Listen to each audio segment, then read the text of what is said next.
מה קרה? מאיפה הגעת? מאיפה הגעת?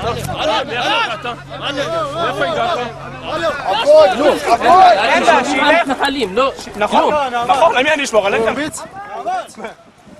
התפקיד שלך זה לא להגן על התושבים הפלסטינים גם? לא, מה פתאום? לא, זה לא התפקיד שלך? שלך? להגן על העם שלי, לא כמוך שבוגד בו, התפקיד שלה להגן על העם שלי.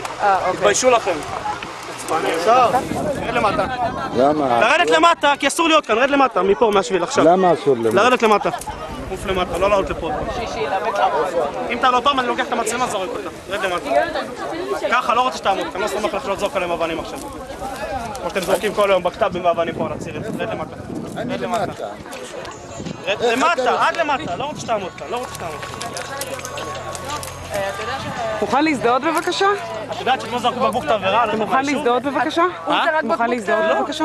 אתה חייב. אתה חייב. לא רוצה. אתה חייב. תתווכח איתם, עזוב אותך. אני אומר, רד למטה, עכשיו. קח את עצמך ורד למטה, עכשיו. כן, תגיד לכולם. אתה יורד למטה עכשיו. רד למטה. תגיד לכולם. רד למטה. אני אגיד למי אני אומר, נכון? אני אגיד למי, זה גזרה שלי, לא שלך. רד למטה. רק כדאי שתסתכל לכיוון שם איפה שהם שוברים את העצים. רק כדאי שתסתכל שם איפה שהם שוברים ועוקרים את העצים. זה התפקיד שלך, לא? לא, זה התפקיד שלך, לראות שהם לא עוקרים את העצים. לא, התפקיד של להגן על הבתים האלה, על התושבים שגרים פה. זה התפקיד שלך. אולי התפקיד שלך להוריד את המדים ולהיות איתם. זה יותר טוב, עדיף לך.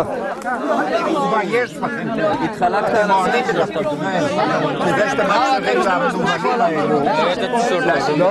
אזרח של נגד הצלחה. אזרח של איזה ביום. אזרח של איזה ביום. שיש עונש מוות בישראל על דבר אחד. בגידה במדינה. אתה בוגד? לא, אתה בוגד. אתה חייל? אני חייל בצבא הגנה לישראל. גאה בזה מאוד. לא סתם חייל, אני קצין בצבא, אני גאה בזה מאוד. מותר לך לדבר ככה? למה לא? אני, אמצעים משרתים את המטרה, אני קודם כל יש לי משימות כי אחר כך אני מסתכל מה לדבר. אני קודם כל צריך להגן פה על היישוב, אחר כך מעניין אותי איך אני מדבר.